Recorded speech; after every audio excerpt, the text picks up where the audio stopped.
When Romulus was just a young man with a big dream before the lines of Rome had even been drawn in the earth, the cities scattered across Greece were flourishing. So much so, in fact, that they were already pushing the frontiers of science, philosophy, music, and warfare. They also happened to become intrepid explorers before the first patrician had even heard the word toga, and that's where today's tale of adventure comes in. This video focuses on one group of Greeks in particular, the Euboeans, sometimes called Abantes in ancient epic literature. They dwelt upon a large island called Euboea, which spread across the east coast of Boeotia and Attica and is today called Evia. Strabo tells us that it was founded by Athenians before even the Trojan War, and later settled by two returning heroes, Aeaclos and Kothos. They set up the island's two major city-states, Eretria and Chalkis, both of which are very important in this seafaring saga of expansion. Over time, from the Bronze Age into the Archaic Age, these cities dominated the island and lands around it, Strabo telling us that haedun polis havtai diaferontos av Pithekoussai. These cities became incredibly strong, outstripping the power of others. And let me say it now, colonization then was a fairly common thing. Cities grew in population, they wanted greener pastures, had issues with their neighbours, saw a sign from the gods. Whatever the reason, there was a lot of expansion during this time, and troops and ships would frequently be sent out to expand the power of a given civilization. But this expansion was for the most part confined to the Hellenic realm. However, the Euboeans were special. As their towns grew into cities, cities into empires, empires ever outwards into neighbouring lands and islands, they stand out in history as particularly interesting. They were the first Greeks to settle Italian land, which would one day become known as Magna Graecia. Let's go ahead and find out some more.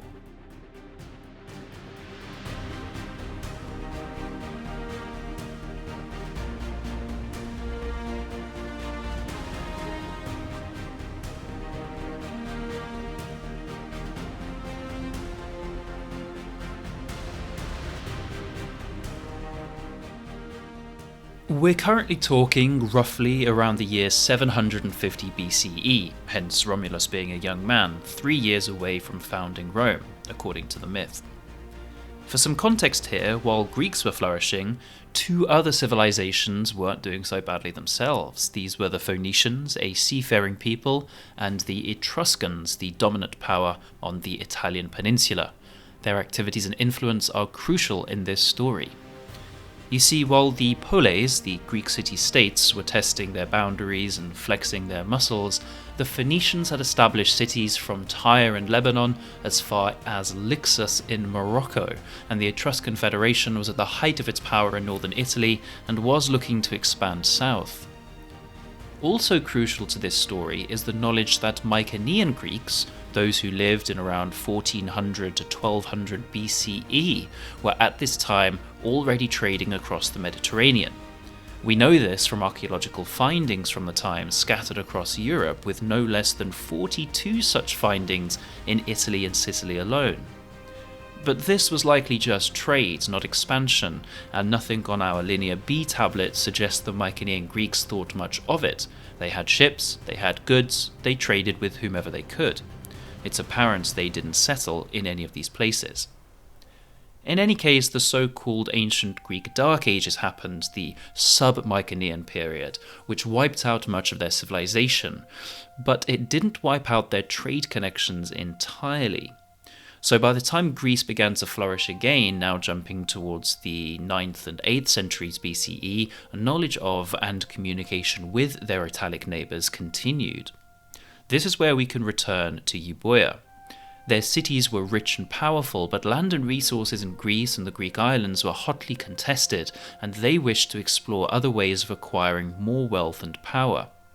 In doing so, it seems they were the first to reconnect with the Levant in the east, and from the Levantines they soon after re-established communications with the Italic peoples as their Mycenaean ancestors once had.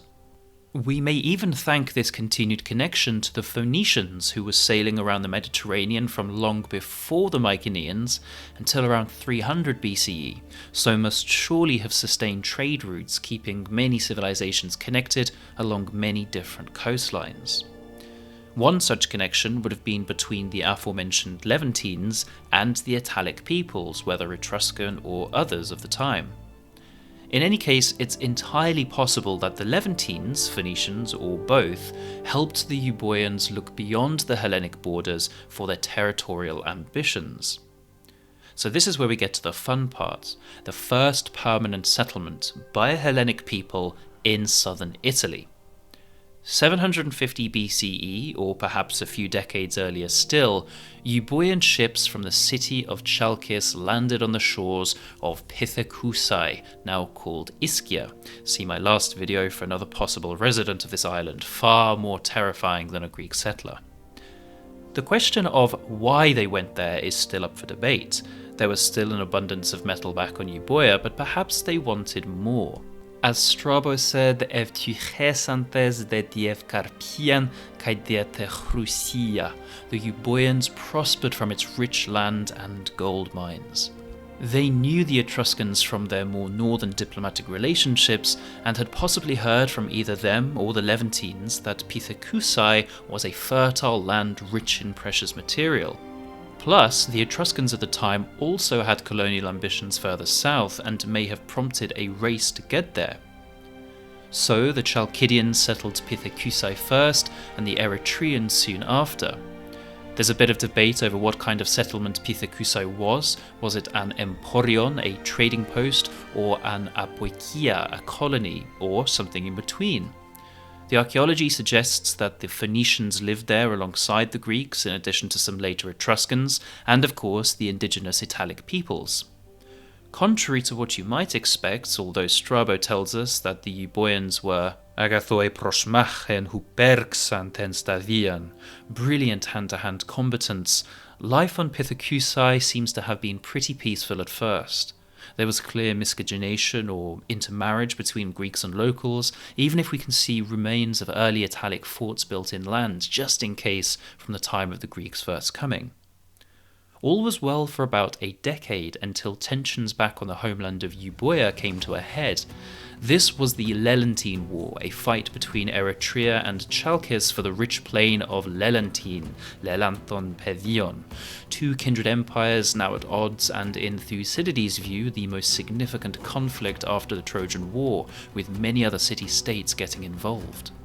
These tensions reached the new Italian settlement and the Chalkidians abandoned Pithekoussai because of it, that and the earthquakes, volcanic eruptions and floods. Velleius Paterculus tells us they left under the leadership of two men, Hippocles and Megasthenes. Huius classis cursum esse directum, ali columbae antecedentes volatu ferunt, ali nocturno aeres sono, qualis cerialibus acris cieri. Some tell us their ships were guided by a dove flying before it, others that it was by the beat of a bronze drum like those that stir up the rites of Demeter.